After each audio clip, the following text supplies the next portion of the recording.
আসসালামু আলাইকুম প্রিয় খামারি ভাইরা, দেশ এবং প্রবাস থেকে যারা আমার ভিডিওটি দেখছেন সবাইকে আমার ভালোবাসা এবং শুভেচ্ছা। আবারও চলে আসলাম আপনাদের মাঝে নতুন একটা ভিডিও নিয়ে। তো আজকে আমি আলোচনা করব, যেহেতু কুরবানি চলে এসেছে, কুরবানিতে আমরা গরু বিক্রি করে দিব, এখন থেকেই বিক্রি করা শুরু করে দিয়েছে অনেকে। তো তারপর তো গরু কিনতে হবে, তো অনেকে আমাকে প্রশ্ন করতেছে যে কোন গরু কিনবে, ষাঁড় নাকি গাভী। বিশেষ করে যারা ষাঁড় পালন করতেছে তারা বলতেছে গাভী কিনলে কেমন হয়, আবার যারা গাভী পালন করতেছে তারা বলতেছে ষাঁড় কিনলে কেমন হয়। এখন যেহেতু তারা ফ্যাটেনিং করবে, আমি প্রথমেই তাদের বলতে চাই যে আপনি বাছুর ফ্যাটেনিং করেন, ষাঁড় করেন আর গাভী করেন, প্রত্যেকটাতেই কিন্তু প্রফিট আছে। প্রফিট আছে বলেই কিন্তু হাটে সব ধরনের গরু বিক্রি হয়। দেখেন, বাচ্চাওয়ালা গরু বিক্রি হয়, বাচ্চা ছাড়া গরুও বিক্রি হয়, আবার শুধু বাচ্চাগুলোও বিক্রি হয়, আবার গাব যে গরুগুলার আছে মানে পেটে বাচ্চা ওই গরুগুলো বিক্রি হয়। মানে প্রত্যেকটা গরুর কিন্তু ক্রেতা থেকেই যায়। কাজে প্রত্যেকটা গরুতে প্রফিট আছে বলেই ক্রেতা থাকে।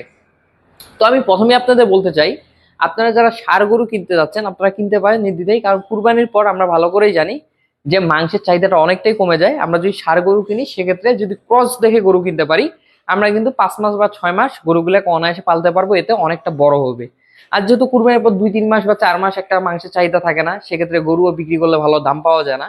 তো ষাঁড় গরু হলে কিন্তু অনায়াসে 6 মাস পালন করা যায়।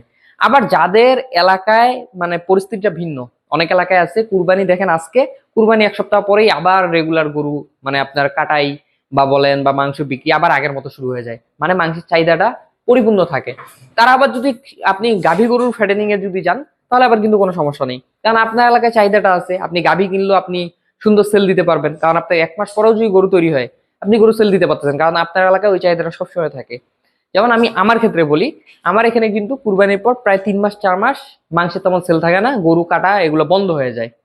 তখন আমি যদি এখন গাভী গরু কিনি, আমাকে কিন্তু 3 মাস পর বিক্রি করতে বাধ্য হইতে হবে, কারণ গাভী গরু 90 দিনের মধ্যে ফুল ফ্যাটেনিং হয়ে যায়। তখন 90 দিন পর যদি বিক্রি করতে যাই, আমার এখানে যেহেতু মাংসের চাহিদাটা কম থাকে, গরু কিনতে চায় না মানুষ মাংসের গরু, তখন কিন্তু কষায়ের কাছে আমি দামটা অনেক কম পাবো। সেক্ষেত্রে আমার লাভের পরিমাণটাও কম হবে। আবার যদি ষাঁড় গরু কিনি, ষাঁড় গরু আমি 6 মাস পালন করি, কুরবানির 6 মাস পর আবার মাংসের চাহিদাটা সমান তালে চলতে থাকে, তখন আবার আমি ষাঁড় গরুটা যদি বিক্রি করি কোনো ক্রস গরু কিনে 6 মাস পর, তখন কিন্তু মাংসের দাম বিক্রি করলে আমি একটা ভালো প্রফিট পাবো। আবার আমার এলাকায় যদি কুরবানির পর থেকে মাংসের চাহিদাটা আবার আগের মতো হয়ে যেত, তাহলে কিন্তু আমি গাভী পালন করলে আমার লস হইতো না, কারণ তখন আমি গাভীটা 3 মাস পর রেডি করে আবার বিক্রি করে দিতে পারতাম, চাহিদাটা থাকতো। কিন্তু আমার এখানে চাহিদাটা নাই। আপনার এখানে যদি চাহিদা থাকে আপনি গাভী পালন করেন, কোনো সমস্যা নাই। এখন গাভী পালন করলেও কোন ধরনের গাভী পালন করতে হবে? অবশ্যই আপনার গাভীটা থাকতে হবে যাতে সেই গাভী শৈলে মিনিমাম 4 মণ মাংস আপনি ধরাইতে পারেন। যদি 4 মণ মাংস ধরাইতে পারেন, সেক্ষেত্রে আপনি 60,000 65,000 টাকা দিয়েও গাভীটা কিনেন, কোনো লস নেই। কারণ 4 মণ মাংস ধরলে আপনি যদি ফালায় দেওয়া দাম মানে 25,000 টাকা মন, 625 টাকা কেজি, যেই দামে বাংলাদেশে কোথাও কোনো মাংস পাওয়া যায় না, এই দামও যদি বিক্রি করেন তারপরে 1 লক্ষ টাকা বিক্রি করবেন। এটা হলো ফালায় দেওয়া দাম, মানে আপনার দাম একেবারে না পাইলে। তো সেক্ষেত্রে 4 মণ মাংস আপনি তারপরে 1 লক্ষ টাকা পাবেন। 1 লক্ষ টাকা যদি হয়, আপনি যদি 60,000 দিয়েও গরুটা কিনেন, যদি 25,000ও খাওয়ান গরুটার পিছনে, তারপর 15,000 প্রফিট থাকবে। আবার যদি আপনি 5 মণ 6 মণ মাংস ধরবে এমন টাইপের গরু যদি আপনি 70-75-এর মধ্যে কিনতে পারেন, তাহলে তো কোনো কথাই নেই, এক গরুতে 30,000 35,000 40,000 টাকা পর্যন্ত প্রফিট করা সম্ভব এই গাভী গরুতেই। আবার যদি দাম ভালো পান, 50,000 প্রফিট করা সম্ভব এই গাভী গরুতেই। বিশেষ করে যেগুলো 70+ যে গাভীগুলো আছে, মানে 70+ গাভী বলতে 70,000 টাকা বেশি যদি যেই গরুগুলোর দাম মানে 70 বা 70-এর উপর যে গরুগুলো আমরা কিনি গাভীগুলা, এগুলাতে কিন্তু মিনিমাম 5 মণ মাংস ধরে। 5 মণ কোনো মানে সমস্যাই হয় না 5 মণ ধরাইতে, বা 6 মণও ধরে অনেক সময়। তো 5 মণ মাংস ধরাইলেও কিন্তু 1,30,000 টাকা বিক্রি হয়।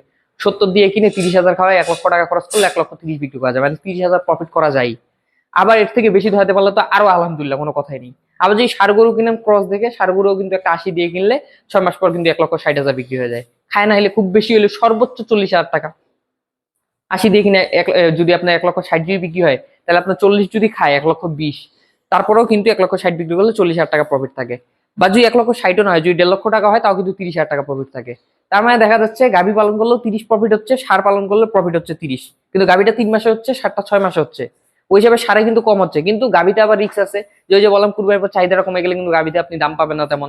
আবার গাভী কিনতে গেলে মনে করেন যে আপনার অনেক সময় অনেক ধরনের সমস্যা থাকে, যে গাভী অসুস্থ হয়ে যায়, ভালো করে ফ্যাটেনিং অনেকে করতে পারে না নতুন অবস্থায়, কিন্তু ষাঁড়টা নতুন অবস্থাতেও করতে পারতেছেন আপনি। তবে গাভীতে আরো বিভিন্ন ধরনের সমস্যা আছে, যেমন ষাঁড় গরু 6 মাসে যে খরচ হয় একটা ষাঁড় গরুর পিছনে, একটা গাভী 3 মাসে ওই খরচ হয়ে যায়।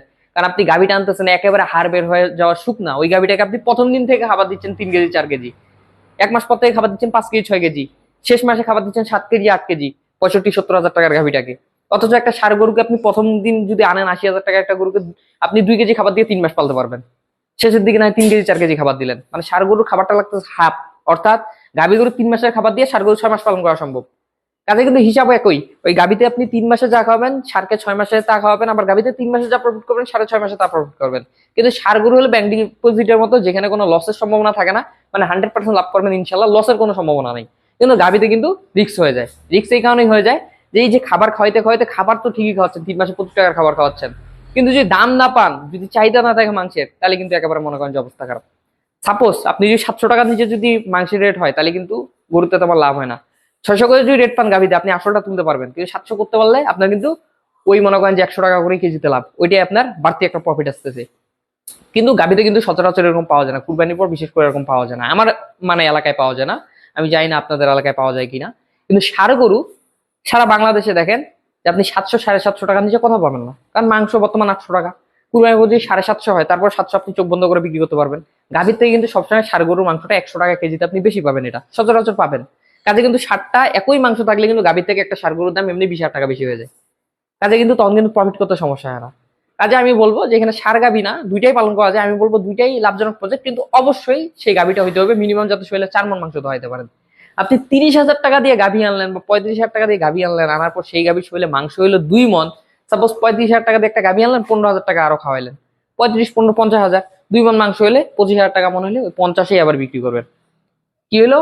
মিডিলে আপনার এই যে পরিশ্রম করলেন, পরিশ্রমের কোনো বিল উঠলো না। আসল আসল সমান সমান আপনার এই পরিশ্রমটা মানে মজুরিটা পুরাটাই মানে লস। আপনার এই মজুরিটাই লস, মানে এটার পিছনে কষ্ট করে কোনো লাভ হলো না, ইনভেস্ট করে কোনো লাভ হলো না। আবার সেম যদি 35-এর জায়গায় যদি 35 করে যদি 2টা গরু 70 দিয়ে না কিনে, একটাই 70 দিয়ে কিনেন, দেখেন ওইটাতে কিন্তু 30,000 প্রফিট আসবে। বা আপনার যদি দাম নাও পান, তারপরেও কিন্তু 8,000 10,000 হলেও প্রফিট আসবে, মানে লস অন্তত হবে না ইনশাল্লাহ, মানে বড় কিনলে। আর ষাঁড় গরু যদি কিনেন, তাহলে তো বলে দিলাম যে ষাঁড় গরুতে লস হওয়ার কোনো সম্ভাবনা নাই, গাভীতেও লস হওয়ার সম্ভাবনা নাই। কিন্তু গাভী অনেক সময় নতুন অবস্থায় আসলে মানে ফ্যাটেনিং করার জন্য যে মানে ওদের যে ট্রিটমেন্ট গুলা করা লাগে, কৃমিমুক্ত থেকে শুরু করে ওদের একটু ভালোভাবে সুস্থ সবল করতে, অনেকে করতে পারে না, আরো দুর্বল করে ফেলে। তো এই জন্য প্রথম অবস্থায় যদি করেন ষাঁড় গরু করবেন, আর যদি পুরাতন হন গাভী করতে পারেন। আর গাভী করলে তো অবশ্যই বড় গাভী করবেন, তাহলে আপনি নতুন হন পুরাতন হন, অন্তত লস করবেন না। মানে এই জিনিসটা আমি আপনাদের বলতে পারি।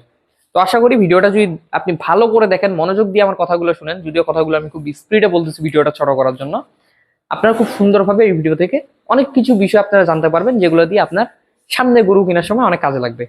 তো ভিডিওটা ভালো লাগলে অবশ্যই ভিডিওটাতে একটা লাইক করে দিবেন, পাশাপাশি চ্যানেলটাতে একটা সাবস্ক্রাইব করে রাখবেন। সবাই ভালো থাকবেন, সুস্থ থাকবেন। আসসালামু আলাইকুম।